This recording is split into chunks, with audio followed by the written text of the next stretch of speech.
Hello ladies and gentleman, boys and girls, क्या आप जीवन में आगे बढ़ना चाहते हो और सफलता की चोटियां छूना चाहते हो तो ये चैनल आपके लिए, क्योंकि मेरा पैशन, मेरा प्रोफेशन, मेरा मिशन, मेरा विजन आपके इस सफ़र में आपका हम सफ़र बनूं। इसीलिए आपको चाहिए कि मेरे वीडियोस को ध्यान से देखिए, ध्यान से सुनिए और अपने जीवन में आप भी और मैं भी इसे अप्लाई करेंगे, so that together we can make this world a better place to live. तो शुरू करता हूँ आज का ये बहुत ही important video, financial fitness series का पार्ट 34।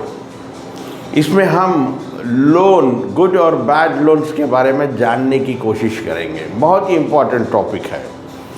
जब आपके पास कोई इनकम आती है, चाहे वो सैलरी हो आपकी या बिजनेस से, उस इनकम को आप खर्चते हो, तो इनकम आने के बाद आप खर्चा करते हैं, कोई परवाह की बात। लेकिन अभी इनकम आई ही नहीं, फ्यूचर में आने वाली इनकम को अभी स्पेंड कर देते हैं, उसे कहते हैं लोन। यानी कहीं कोई सहूलत मिलती है, कहीं कोई फैसिलिटी आपको कोई प्रोवाइड कर रहा है और आप फ्यूचर इनकम से उसे बनने के लिए ले लेते हो, उसे कहते हैं लोन।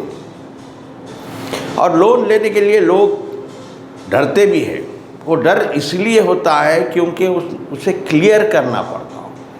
क्लियर तो करना ही पड़ेगा। जब आप कर्जा लेते हो तो उसे उतारना ही पड़ेगा, चाहे वो गुड लोन हो या बैड लोन हो। तब तक आप उतारोगे नहीं, तब तक आपको काम, लाइफ तमाम जीवन भर काम करते हुए उसी कर्जे को भरते रहना पड़ेगा। इसलिए आपको क्लियर करना तो ज़रूरी है। दूसरा डर इसलिए होता है कि कहीं मेरी बेइज्जती ना हो जाए, कहीं मेरा सम्मान ना चला जाए लोगों में, कर्जदार आके मेरे घर पे आवाज़ ना दे, पुकारे मेरे ऊपर, चीखे, अल्लाह नहीं, चिल्लाए नहीं, कहते हैं ना। तो उस वजह से लोन लेने को डरते हैं लोग। अगर ये नहीं होता तो कुछ ऐसे लोग भी हैं, अगर लोन पर मिलता, EMI पर मिलता तो ताजमहल भी ले लेते।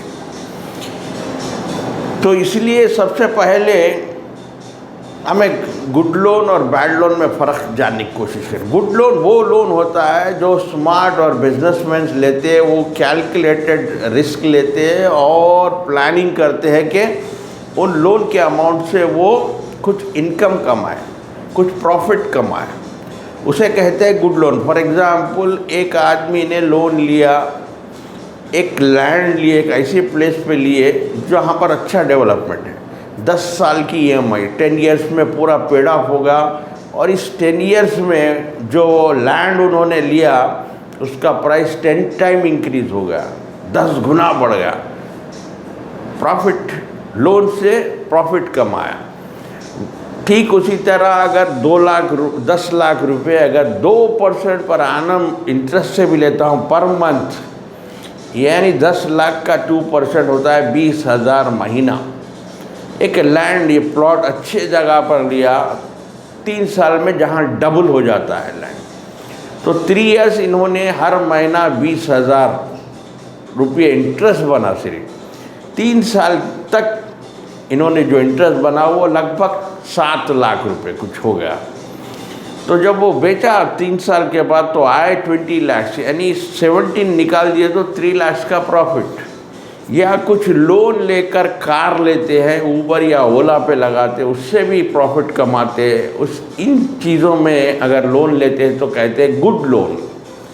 नहीं तो फिर होता क्या है, बैड लोन। बैड लोन लेने की एक बहुत बड़ी वजह, कारण है, लोगों में ये आदत होती है कि आमदनी अठन्नी खर्चा रुपया। ये लोग लोगों में दिखावा करते हैं। जहाँ पर नहीं खर्चना है वो अपने वांट्स को भी नीड समझने रहते हैं, वहाँ खर्चा करते हैं। इससे बैड लोन्स बन जाती है। एक बार लोन की चक्कर में कोई आ जाए, 1 लाख रुपये इनकम भी है तो वो 1,05,000 स्पेंड करता है, यानी 5,000 लोन लेता है फुलफिल करने। नेक्स्ट मंथ अब वो 1,05,000 प्लस 5,000, यानी अब ये 110 होगा, 120। ये चक्कर ऐसा पड़ता है कि एक टाइम ऐसा आता है कि पूरा इनकम 1 लाख लोन बनने में ही चले जाता है।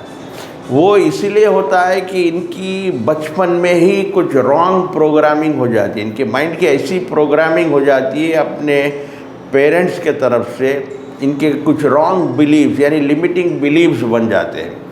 फॉर एग्ज़ाम्पल, अगर फादर मदर से कहे कि अभी एक इन्फॉर्मेशन या लेटर आया, फ़ोन आया कि हमारे रिलेटिव्स आ रहे हैं, 4 दिन हमारे पास रहेंगे, तो उनकी अच्छा खातिरदारी करनी, हॉस्पिटैलिटी, तो वो कहता है पत्नी से कि मैं जाकर कोई साहूकार से कुछ पैसे लाता हूँ ताकि 4 रोज़ रहे तो उन्हें अच्छा उनकी हॉस्पिटैलिटी करे, उनकी खातिरदारी करे।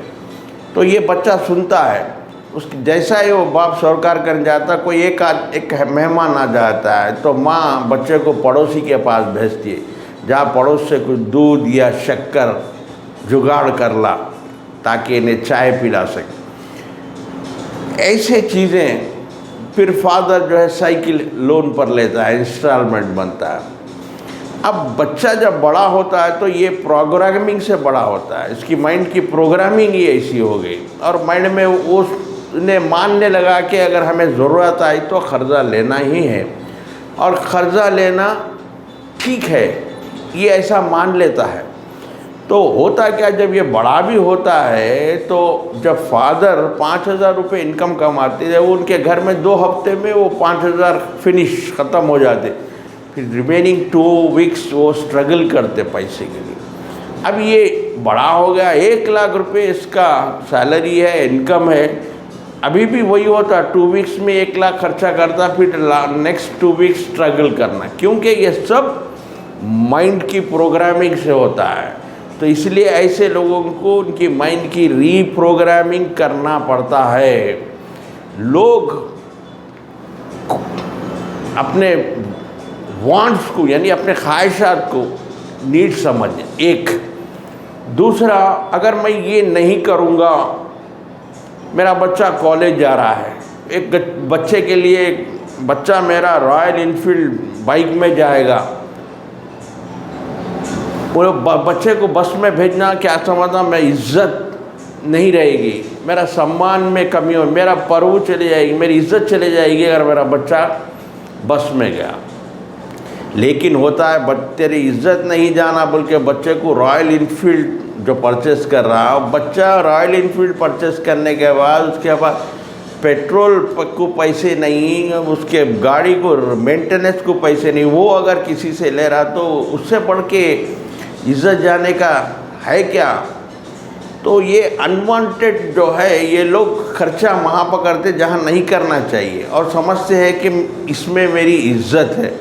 फिर बच्चों को कॉलेज जा रहे बोल के अपनी कैपेसिटी से ज़्यादा कॉस्टली एक्सपेंसिव कपड़े, एक्सपेंसिव शूज़, बीवी कोई फेस्टिवल आया या कोई मैरिज आ गया, गोल्ड डाल के बताना है लोगों को, 4 तोले 5 तोले का एक हार बना दिए, ये सब दिखावा करते हैं लोग। मैंने तो कुछ ऐसे लोगों को भी देखा है, रिसेंटली एक जान पहचान का ही बंदा 10,000 रुपये की पूछ रहा था लोगों से कि 10,000 की ज़रूरत है।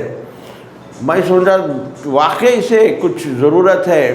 कुछ दिन के बाद पता चला कि वो 10,000 रुपये जो लोन लिया है किसी से, वो सिर्फ इसीलिए लिया कि उसमें 5,000 रुपये वो दूसरों को कोई फंक्शन में गिफ्ट देता है, यानी तोहफा देता है। जब खुद पैसे के लिए परेशान है, वहाँ पर कहीं मेरी इज्जत ना चले जाए, कहीं मेरा सम्मान ना कम हो जाए, शो ऑफ करने के लिए 10,000 कर्जा लेकर 5,000 रुपये का तोहफा देना, ये कौन सा कॉमन सेंस है।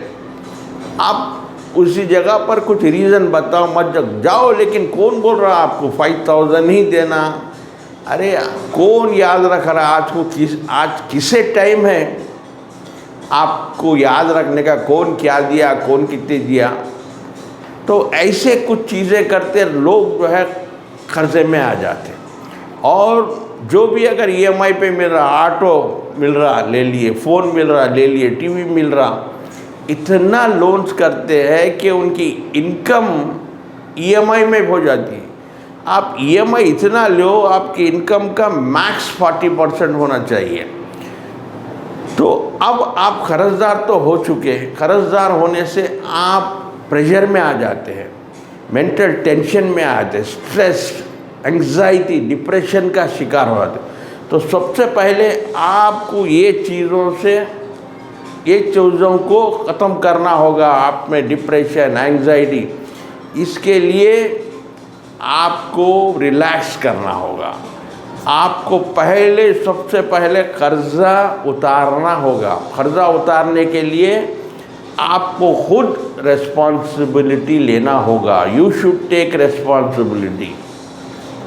आप हालांकि बच्चों के लिए कर्जा लिए, हो सकता है अपने पेरेंट्स के लिए कर्जा लिए, लेकिन जब लोग कर्जदार आके आपसे पूछते, डिमांड करते, आप कुछ चार कड़वे बातें कहते हैं, तो घर वाले खुद बोलते, अरे उन्हें फिर रहा, उसको दे देना नहीं। हालांकि आदमी जो है आप लोगों की खातिर कर्जा किया, लेकिन वो लोग क्या कहते हैं, अरे उन्हें आके फिर के जा रहा, दे देना नहीं।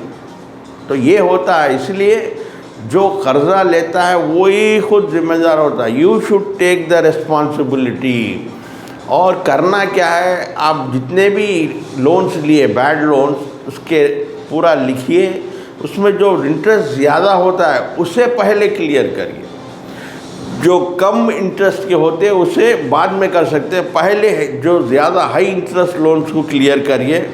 एक बजट बनाइए और बजट के अंदर ही एक्सपेंड करने की कोशिश करिए, कुछ सेविंग करने की कोशिश करिए। इसके बाद बहुत इम्पॉर्टेंट आता है, आपको और इनकम्स को बढ़ाना होगा, मल्टीपल इनकम्स। एक इनकम सफिशिएंट नहीं होती है आपके कर्जे उतारने के लिए। कोई पार्ट टाइम काम करके, कोई बिजनेस पार्ट टाइम करके आपको इनकम को मल्टीप्लाई करना होगा। एक इनकम से दो से तीन इनकम करने होंगे। साथ ही साथ आपको इमरजेंसी फंड रखना ज़रूरी है। 6 मंथ्स का इमरजेंसी फंड होना आपके पास अपनी लाइफ की इंश्योरेंस होना, टर्म पॉलिसी, और अपने फैमिली मेम्बर्स का हेल्थ इंश्योरेंस भी होना ज़रूरी है। क्योंकि अगर किसी भी फैमिली मेम्बर की हेल्थ को कुछ हो जाए तो फिर हमारे जितने भी जो कुछ भी है हमारे पास, पूरा 2-4 दिन के हॉस्पिटल में एडमिशन होने से खाली हो जाता है। आजकल बहुत महंगा हो गया है मेडिकल ट्रीटमेंट। इसीलिए ख़ास आपको ध्यान रखना चाहिए कि आपके फैमिली मेम्बर्स का हेल्थ इंश्योरेंस ज़रूरी है। तो ये चीज़ें करें। और आपके पास कोई डेड एसेट्स है, कोई चीज़ आप यूज़ नहीं कर रहे हैं, उसे बेचकर आपका कर्जा उतारना चाहिए। जैसा आपका कर्जा उतरेगा, आप मेंटल पीस मिलेगा। आप अगर रिसोर्सफुल स्टेट में रहोगे तो कुछ आगे बढ़ोगे, कुछ काम करोगे, कुछ लाइफ में और ग्रो हो सकते हैं। अगर आप अनरिसोर्सफुल स्टेट में रहोगे तो आप काम कुछ भी नहीं कर सकोगे। वो अनरिसोर्सफुल स्टेट ही आपको एक बेड़ी की तरह आगे बढ़ने से रोकता है।